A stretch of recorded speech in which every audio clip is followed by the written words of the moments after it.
നമ്മുടെ പ്രിയപ്പെട്ട മെസ്സിയെ ഇവിടെ കൊണ്ടുവന്ന് കളിപ്പിക്കുക എന്ന് പറഞ്ഞ് നമ്മളെ പറ്റിച്ച ആൻ്റപ്പൻ മുതലാളിയുടെ തട്ടിപ്പുകൾ, അതിന് കൂട്ടുനിന്ന മുൻമന്ത്രി, സ്പോർട്സ് മന്ത്രി അബ്ദുറഹിമാന്റെ ലീലാവിലാസങ്ങൾ, അതിനെക്കുറിച്ച് ഇന്നത്തെ എല്ലാ പത്രങ്ങളും, ദേശാഭിമാനി ഒഴികെ, വാർത്തയുണ്ട്. അതിലെ കേരള കൗമുദിയുടെ 1-ാം പേജിൽ പിണറായി കൈവിട്ടു കുരുക്ക് അബ്ദുറഹിമാന് എന്ന് പറയുന്നത്. പിണറായി വിജയൻ കൈ കഴുകി. പിണറായി വിജയൻ പറയുന്നു അമ്മാതിരി ഇമെയിലൊന്നും, അതായത് ഈ പിണറായി വിജയൻ കേരള CM എന്നൊക്കെ പറഞ്ഞിട്ട് അർജന്റീന ഫുട്ബോൾ അസോസിയേഷൻ മെയിൽ അയച്ചിരുന്നു എന്ന് കഴിഞ്ഞ ദിവസം ആൻ്റപ്പൻ മുതലാളി, വീരപ്പൻ മുതലാളി അദ്ദേഹത്തിന്റെ ചാനലിൽ ഇരുന്ന് ഇങ്ങനെ കൈരേഖകളൊക്കെ കാണിച്ച് ഇങ്ങനെ പറയുന്നത് നമ്മൾ കേട്ടു കേട്ടോ. പക്ഷേ പിണറായി പറയുന്നത് അമ്മാതിരി എനിക്ക് മെയിലൊന്നും കിട്ടിയിട്ടില്ല. അതാണ് പിണറായി പറയുന്നത്. അതോടുകൂടി നമ്മുടെ അബ്ദുറഹിമാൻ മന്ത്രി ശരിക്കും കുടുങ്ങി. സംസ്ഥാന സർക്കാരിന്റെ പണം നഷ്ടപ്പെട്ടിട്ടില്ലെന്ന അബ്ദുറഹിമാന്റെ നിലപാടും പിണറായി ആവർത്തിച്ചില്ല. പിണറായിക്ക് അറിയാം, കാരണം ഇയാള് ഈ അർജന്റീന ഫുട്ബോൾ അസോസിയേഷൻ പ്രതിനിധികളെ കാണണമെന്ന് പറഞ്ഞിട്ടാണ് ഇവിടുത്തെ 14 ലക്ഷം ചെലവാക്കിയിട്ട് എവിടെ പോയത്, സ്പെയിനിൽ പോയി അർമാദിച്ചത്. അതും കുടുങ്ങി. ഈ സാഹചര്യത്തിൽ കൂടുതൽ അന്വേഷണം വന്നാൽ അബ്ദുറഹിമാൻ തനിച്ച് നേരിടേണ്ടി വരും. മെസ്സി സന്ദർശന പദ്ധതി സംബന്ധിച്ച് സംസ്ഥാന കായിക വകുപ്പ് സെക്രട്ടറി നടത്തിയ പരിശോധനാ റിപ്പോർട്ടിലാണ് ഇപ്പോഴത്തെ വിവാദങ്ങൾക്ക് കാരണമായത്. ഏതായാലും VD സതീശൻ കാര്യങ്ങൾ ഇനി എന്തൊക്കെയാണ് നടക്കാൻ പോകുന്നത് എന്നുള്ളതിനെ കുറിച്ചുള്ള കാര്യങ്ങൾ മുഖ്യമന്ത്രി പറയും. അതുവരെ നമുക്ക് കാത്തിരിക്കാം കേട്ടോ. ഇനി ഉന്നതതല അന്വേഷണം, പിന്നാലെ ED. വിദേശത്തേക്ക് കോടികൾ കടത്താൻ മന്ത്രി കൂട്ടുനിന്നു എന്ന ആരോപണമാണ് നിലനിൽക്കുന്നത്. ഇന്നത്തെ മന്ത്രിസഭാ യോഗം ഉന്നതതല അന്വേഷണത്തിന് തീരുമാനിച്ചാൽ അത് കേന്ദ്ര അന്വേഷണത്തിന് കൈമാറാനുള്ള വഴിയൊരുക്കലാകും. സർക്കാർ തലത്തിലെ ക്രമക്കേടുകൾ ചൂണ്ടിക്കാട്ടി റിപ്പോർട്ട് നൽകുന്നതോടെ തുടർ നടപടികളിലേക്ക് കടക്കാൻ EDക്കും CBI സാമ്പത്തിക കുറ്റാന്വേഷണ വിഭാഗത്തിന് കഴിയും. ചുരുക്കി പറഞ്ഞാൽ ആൻ്റപ്പൻ മുതലാളിയുടെ റിപ്പോർട്ട് TV അതിന്റെ സ്ഥിതി ഇനി ദൈവത്തിനെ അറിയൂ എന്ത് സംഭവിക്കുമെന്ന്. ഇതിലെ ഇന്നലെ മനോരമ ചാനലായിരുന്നു വീണ്ടും ഇത് സംബന്ധിച്ച് ചർച്ചകൾ നടത്തിയത്. അപ്പൊ അതില് ഏറ്റവും പ്രധാനപ്പെട്ട ആ ചർച്ചയിൽ പങ്കെടുത്തവരൊക്കെ ഉന്നയിച്ച ഏറ്റവും പ്രധാനപ്പെട്ടതിൽ ഈ ഒരു ഇടപാടിലെ, ഈ ഒരു കള്ളത്തരത്തില് നമ്മൾ ഞെട്ടിപ്പോകുന്ന കാര്യം എന്താണെന്നറിയോ? ഒന്ന്, ഈ റിപ്പോർട്ടർ ബ്രോഡ്കാസ്റ്റിംഗ് കമ്പനി ഉണ്ടല്ലോ, ഈ മരംകൊത്തി മുതലാളിയുടെ കമ്പനി, ഈ കമ്പനിയാണ് സ്പോൺസർ എന്നാണല്ലോ പറയുന്നത്. ഇവരെ സംസ്ഥാന സർക്കാർ എന്ത് അടിസ്ഥാനത്തിലാണ് ഇവരെ സ്പോൺസർ ആക്കിയത്? അതായത് ഒന്ന്, മെസ്സി കേരളത്തിലേക്ക് വരിക എന്ന് പറഞ്ഞാൽ അറിയാലോ, കേരളത്തിലെ ഏറ്റവും നമ്പർ 1 പരിപാടിയായി മാറും. കാരണം മെസ്സിക്കുള്ള അർജന്റീനയിൽ പോലും മെസ്സിക്ക് ഇത്ര ആരാധകരില്ല എന്നാണ് ഈ ഫുട്ബോൾ കമ്പക്കാരൊക്കെ പറയുന്നത് കേട്ടോ, കേരളത്തിലെ മെസ്സിയുടെ ആരാധകർ. അങ്ങനെ മെസ്സിയെ ഇവിടെ കൊണ്ടുവന്ന് കളിപ്പിച്ച് റോഡ് ഷോ ഒക്കെ നടത്തുന്ന ഒരു പരിപാടി, ഒരു ഗംഭീര പരിപാടി. ഇത് യഥാർത്ഥത്തിൽ ഇത് സംസ്ഥാന സർക്കാരാണ് ചെയ്യേണ്ടത്. അതിന് പകരം സംസ്ഥാന സർക്കാർ നമ്മളെ മരംകൊത്തി മുതലാളിനെ ഏൽപ്പിക്കുന്നു. ഇത് എന്തിന്റെ അടിസ്ഥാനത്തിൽ? ഞാൻ ഈ വീഡിയോയിൽ നമുക്കൊരു ചർച്ചയാവാം. അതായത് പിണറായി സർക്കാർ കഴിഞ്ഞ 10 വർഷത്തിനിടയിൽ ഒരുപാട് തമ്മാടിത്തങ്ങൾ നടത്തിയിട്ടുണ്ട്. എനിക്ക് തോന്നുന്ന അതിൽ ഏറ്റവും വലിയ തമ്മാടിത്തം എന്ന് പറഞ്ഞാൽ ഇതാണ്. ഇങ്ങനൊരു പരിപാടിക്ക് സ്പോൺസറായി കണ്ടെത്തിയത് ഇവരൊരു കൊട്ടേഷനും ക്ഷണിച്ചില്ല. ഇവര് തേടി പിടിച്ചിട്ട് ഇമാതിരി പരിപാടിക്ക് തേടി പിടിച്ച് കൊണ്ടുവന്ന ആര് ആൻ്റപ്പൻ മുതലാളി. ഇയാളല്ലാതെ വേറെ ആരും. ഇന്നത്തെ ചർച്ചയിൽ ഷർഫ് അലി, സ്പോർട്സ് കൗൺസിലിന്റെ കഴിഞ്ഞ പ്രസിഡന്റാണ്, മൂപ്പര് പറയാമല്ലോ, അതെ 200 കോടി വേണതിന്, 200 കോടി മുടക്കാൻ കേരളത്തില് ആൻ്റപ്പൻ മുതലാളി അല്ലാതെ വേറെ ഇവനെ കണ്ടല്ലോ. അതായത് 200 കോടി വേണം, 200 കോടി മുടക്കാൻ പറ്റിയ സ്പോൺസർ ആൻ്റപ്പൻ മുതലാളി അല്ലാതെ വേറെ ആരും ഇല്ലാന്ന്. ഇതൊക്കെ കേട്ടിട്ട് നമ്മളിതൊക്കെ വിശ്വസിക്കണല്ലേ? അതുകൊണ്ടാണ് അത്ര ആൻ്റപ്പൻ മുതലാളിനെ. പിന്നെ ഇയാള് പിണറായി വിജയൻ സർക്കാരിന് പറ്റിയ ആളാണ്.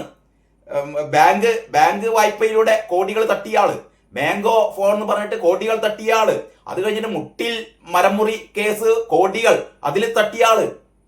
ഇമാതിരി 1-ാം നമ്പർ ഫ്രോഡിനെയാണ് എഴുന്നള്ളിച്ച് കൊണ്ടുവരുന്നത്. എന്നിട്ട് മൂപ്പർക്കാണ്ട് ഏൽപ്പിച്ചു കൊടുക്കുക. സ്പോൺസർ അല്ലാതെ സംഘാടകനാക്കി. ഇത് രേഖയിലൊക്കെ സ്പോൺസറാണ്, പക്ഷെ സംഘാടകനാണ്. എല്ലാ കാര്യങ്ങളും മൂപ്പരാണ് പോയി കണ്ട് ഈ AFI കരാറിൽ ഒപ്പിടുന്നത്. എന്നിട്ടിപ്പാണ് മൂപ്പര് പറഞ്ഞത് നിന്റെ പൈസയല്ല പോയിട്ടുള്ളൂ, നിങ്ങൾക്ക് എന്താന്ന്, നിന്റെ പൈസയല്ല പോയി. മൂപ്പര് ഒന്നും കാണാതെ 126 കോടി മൂപ്പര് മറ്റേ വിദേശത്തേക്ക് അയക്കോ? അത് അവിടെ കിട്ടിയെന്നൊക്കെയാണ് പറയുന്നത്. അതിൻ്റെയൊക്കെ അന്വേഷണം നടന്നാലേ നമുക്ക് അറിയുള്ളൂ. ഇവന്മാരുടെയൊക്കെ തട്ടിപ്പിന്റെ പദ്ധതികൾ നമുക്ക് പറഞ്ഞാൽ മനസ്സിലാവില്ല. എങ്ങനെ തട്ടിപ്പ് നടത്താം എന്നുള്ളതിൽ ഡോക്ടറേറ്റ് നേടിയവരാണ് ഈ പറയുന്ന ആറ്റപ്പ മുതലാളി. വല്ലവർക്കും സംശയമുണ്ടോ?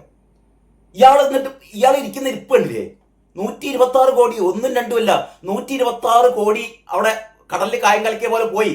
ഇയാള് 126 കോടി, 126 മാത്രമല്ല, ഇയാൾ ഈ എന്താ പറയുക കലൂറുള്ള സ്റ്റേഡിയം ഇയാൾ നവീകരിച്ചെന്ന് പറയുന്നത്. അവിടെ കുറച്ച് പുല്ല് പിടിപ്പിച്ച് ആ കസാരക്കൊക്കെ പെയിന്റ് അടിപ്പിച്ച് അതാണ് ആകെ ചെയ്തത്. പിന്നെ മതിലും കെട്ടിയത്രേ, മതിലും കെട്ടി അക്കൂട്ടത്തിൽ മൂപ്പര് കുറെ മരം മുറിച്ചു കൊണ്ടുപോയി. അങ്ങനെ എന്ന് പറഞ്ഞാൽ മൂപ്പർക്ക് മരം കണ്ട അപ്പം മുറിക്കണം, അങ്ങനെ ഒരു സൂക്കണ്ട് മുതലാളിക്ക്. പ്രശ്നമൊന്നുമില്ല, കാരണം മൂപ്പരുടെ ഈ മുട്ട ഒക്കെ ന്യായീകരിക്കും. മുട്ടയുള്ള ജഡ്ജി ഞാൻ കഴിഞ്ഞ വീഡിയോയിൽ പറഞ്ഞിരുന്നു. മുട്ട ജഡ്ജി പറഞ്ഞു ആന്റപ്പ മുതലാളി സംശുദ്ധനാണ്, ഒരു തെറ്റും ചെയ്തിട്ടില്ല, മൂപ്പരുടെ കയ്യിൽ രേഖയൊക്കെ ഉണ്ട്, ആ രേഖയ്ക്കൊന്ന് സൂം ചെയ്യുമെന്ന് ചോദിച്ചപ്പോൾ ആന്റപ്പ മുതലാളി പറഞ്ഞു സൂം ചെയ്യുന്നു വേണ്ട, ഇതാ രേഖ ദൂരത്തുനിന്ന് കണ്ടാൽ മതി. അത് എന്തോ ഒരു വിദേശ ആർബിട്രേഷൻ കോടതിയിൽ ഇത് സംബന്ധിച്ച ഒരു കേസ് നിലനിൽക്കുന്ന അതുകൊണ്ട് രേഖ കാണിക്കാൻ പറ്റില്ല, ദൂരത്തുനിന്ന് കാണിക്കാം, കുറെ കടലാസ് കഷ്ണങ്ങൾ കാണിച്ചു. ഇതൊക്കെയാണ് നമ്മുടെ രേഖ. അപ്പൊ ചുരുക്കി പറഞ്ഞാലേ അന്വേഷണം വന്നു കഴിഞ്ഞാൽ മന്ത്രി അബ്ദുറഹിമാൻ ജയിലിൽ പോകും, ആന്റപ്പ മുതലാളി ജയിലിൽ പോകും. ആന്റപ്പ മുതലാളിന്റെ ജഡ്ജി എന്ത് പറ്റുന്ന അറിയില്ല.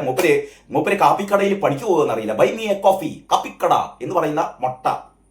ഇയാള് പുറത്തു പോയി കഴിഞ്ഞാൽ ഒരു ചാനലും ഇയാൾ എടുക്കൂല. കാരണം എന്ന് പറഞ്ഞാൽ അന്താരാഷ്ട്ര മണ്ടനാണ് ഈ പറയുന്ന ഡോക്ടർ അരുൺ എന്ന് പറയുക. ആരാ ഇയാൾക്ക് ഡോക്ടറേറ്റ് കൊടുത്തതൊക്കെ അറിയാം. ശരി, നമുക്കിനി മാതൃഭൂമി നോക്കേ. മാതൃഭൂമി കണ്ടില്ലേ? മാതൃഭൂമിയുടെ 1-ാം പേജ്, ലക്ഷ്യം വിദേശ നാണ്യം കടത്തലെന്ന് സർക്കാർ, അർജന്റീന ടീമിന്റെ പേരിലെ കള്ളക്കളി. വിദേശ നാണ്യം രാജ്യത്തിന് പുറത്തേക്ക് കടത്താൻ മാത്രം ലക്ഷ്യമിട്ടാണ് അർജന്റീന ടീമിന്റെയും ലയണൽ മെസ്സിയുടെയും കേരള സന്ദർശനം ആസൂത്രണം ചെയ്തത് എന്നാണ് സർക്കാർ കരുതുന്നത്. കായിക വകുപ്പ് സ്പെഷ്യൽ സെക്രട്ടറിയുടെ റിപ്പോർട്ടിന്റെ അടിസ്ഥാനത്തിലാണ് ഈ നിഗമനം. 15 ദശലക്ഷം ഡോളർ, അതായത് 126 കോടി വിദേശത്തേക്ക് അയച്ചിട്ടുണ്ട്. ഇതിന് ഇടനില നിന്ന വിദേശ കളക്ഷൻ ഏജന്റിനെ കുറിച്ച് സർക്കാരിന് ഒരറിവുമില്ല. അമേരിക്കൻ കമ്പനി മുഖാന്തരമാണ് ഇത് അയച്ചത് അത്രേ. ഇനി വേറെ ഈ കരാറിലെ, അതായത് വേറെ ആരോടും അന്വേഷിക്കാതെ ഇത്തരമൊരു കൊട്ടേഷനൊന്നും ക്ഷണിക്കാതെ തേടി പിടിച്ച് ഏറ്റവും വലിയൊരു ക്രിമിനലിനെ തന്നെ കണ്ടെത്തി, അല്ലെ, 1-ാം തരം ക്രിമിനലിനെ, തട്ടിപ്പുകാരനെ കണ്ടെത്തി അയാൾക്ക് ഇതൊക്കെ ഏൽപ്പിച്ചു കൊടുത്ത്, എന്നിട്ട് ഇതുകൊണ്ടിട്ട് ലാഭം മുഴുവൻ മുപ്പരോട് എടുത്താലും സംസ്ഥാന സർക്കാരിന് ഒറ്റ പൈസ കിട്ടില്ല കേട്ടോ. സംസ്ഥാന സർക്കാരിന് ഒറ്റ പൈസ കിട്ടില്ല. മുഴുവൻ ഈ ആന്റോ അഗസ്റ്റിൻ മുതലാളിക്ക് മുഴുവൻ ലാഭവും എടുക്കാനും അബ്ദുറഹിമാൻ പറഞ്ഞു. അബ്ദുറഹിമാന് വേണ്ടിയിട്ട് കത്തിടപാടുകളൊക്കെ നടത്തിയത് ഒരു കോളേജ് പ്രൊഫസറാണ് അത്രേ, ഒരു അമീറ. അത് വേറൊരു കഥ. ഇനി ഏതായാലും മാതൃഭൂമിയുടെ ഉള്ളിലും വാർത്തകളുണ്ട്. മാതൃഭൂമിയുടെ ഉള്ളിലെ പേജിലും വാർത്തകളുണ്ട്. 9 കോടി GST അടച്ചില്ല, അന്വേഷണം അട്ടിമറിച്ചു. ഇത് 2 ഗഡുക്കളായിട്ടാണ് അടച്ചത്. ആദ്യം അടച്ചതിന്റെ 9 കോടി GST അടയ്ക്കാണ്ട് മൊത്തം 23 കോടി GST അടയ്ക്കാണ്ട് 23 കോടി GST അടയ്ക്കാതെ ആന്റോ അഗസ്റ്റിൻ അതും വെട്ടിപ്പ് നടത്തി. സംസ്ഥാന സർക്കാരിനെയും വെട്ടിച്ചു. അർജന്റീന അസോസിയേഷന്റെ കത്ത് കിട്ടിയിട്ടില്ല പിണറായി ഇന്നലെ പറഞ്ഞ പത്രസമ്മേളനമാണ്. മെസ്സിയെ കൊണ്ടുവരുന്നതിനായി ഉണ്ടാക്കിയ കരാറും പണമിടപാടും സംബന്ധിച്ച വിവാദങ്ങൾക്കിടെ സ്പോൺസറുടെ വാദം മുൻ മുഖ്യമന്ത്രി പിണറായി വിജയൻ തള്ളി. കേരളത്തിൽ ടീം കളിക്കാനെത്തുമെന്ന് അർജന്റീന ഫുട്ബോൾ അസോസിയേഷൻ അന്നത്തെ മുഖ്യമന്ത്രി പിണറായി വിജയന് കത്ത് നൽകിയിട്ടുണ്ട് എന്നായിരുന്നു സ്പോൺസറായ reporting broadcasting company MD Anto Augustine പറഞ്ഞിരുന്നത്. എന്നാൽ അർജന്റീന ഫുട്ബോൾ അസോസിയേഷൻ തനിക്ക് അങ്ങനെ ഒരു കത്ത് അയച്ചിട്ടില്ലെന്ന് പിണറായി പത്രസമ്മേളനത്തിൽ വ്യക്തമാക്കി. പോരെ, ബും, ആ കത്തും ബുമ്മായി. ഇനിയാണ് മലയാള മനോരമ ആ വാർത്തയുടെ അർമാദിക്കുകയാണ്. മലയാള മനോരമയ്ക്ക് ഇന്ന് 2-3 1-ാം പേജുകളുണ്ട്. അതിൽ ഒരു 1-ാം പേജാണ് സെൽഫ് ഗോൾ. വി അബ്ദുറഹിമാന്റെ വാദം സംശയത്തിലാക്കുന്ന രേഖകൾ പുറത്ത്. അപ്പോൾ 13.04 ലക്ഷം, അത്രയും സംസ്ഥാന സർക്കാരിന് നഷ്ടം വരുത്തിയിട്ടാണ് മൂപ്പര് സ്പെയിനിലേക്ക് പോയത്. അർജന്റീന ടീമിന്റെ കേരള സന്ദർശനവുമായി ബന്ധപ്പെട്ട് സംസ്ഥാന സർക്കാരിന് സാമ്പത്തിക ബാധ്യത ഉണ്ടായിട്ടില്ല എന്ന മുൻമന്ത്രിയുടെ വാദവും പൊളിയുന്നു. അർജന്റീന ടീമിനെ കേരളത്തിലേക്ക് ക്ഷണിക്കുന്നതിന്റെ ഭാഗമായി 2024 അബ്ദുറഹിമാന്റെ നേതൃത്വത്തിലുള്ള സംഘം സ്പെയിൻ സന്ദർശിച്ചിരുന്നു. ഇതിന് 13,40,000 4434 രൂപ ചെലവായതായി മുമ്പ് നിയമസഭയിൽ മന്ത്രി തന്നെ വ്യക്തമാക്കിയതാണ്. ഇപ്പോഴാണ് അതിന് ശേഷം മൂപ്പര് പറയുന്നത് അതിന് മാത്രമല്ലായിരുന്നു പോയത്, സ്പെയിനിലെ കളി കാണാൻ, സ്പെയിനിലെ എന്താ പറയാ കളികളുടെ ഒരു അവസ്ഥയൊക്കെ കണ്ടിട്ട് അതേപോലുള്ള ചില കാര്യങ്ങളൊക്കെ കേരളത്തിൽ നടപ്പാക്കാൻ വേണ്ടിയിട്ടാണ് പോയത്. അക്കൂട്ടത്തില് അർജന്റീന ഫെഡറേഷന്റെ പ്രതിനിധികളെ കണ്ടു എന്ന് മാത്രമേ ഉള്ളൂ. ആർക്കറിയാം കണ്ടിട്ടുണ്ടോ, എന്തിനാ പോയത്, സ്പെയിനിൽ തന്നെ പോയിട്ടുണ്ടോ? അപ്പൊ ഏതായാലും ഇനി സ്പോൺസറെ തിരഞ്ഞെടുത്തതിൽ ഗുരുതര വീഴ്ച മനോരമ പറയാണ്. അർജന്റീന ടീമിനെ കേരളത്തിലെത്തിക്കുന്നതിൽ സംഘാടകരായും സ്പോൺസറായും സ്വകാര്യ കമ്പനിയെ തിരഞ്ഞെടുത്തതിൽ ഗുരുതര ഭരണഘടനാ വീഴ്ചകൾ ഉണ്ടെന്ന് കായിക വകുപ്പ് സ്പെഷ്യൽ സെക്രട്ടറി എൻ പ്രശാന്തിന്റെ റിപ്പോർട്ടിൽ പരാമർശം.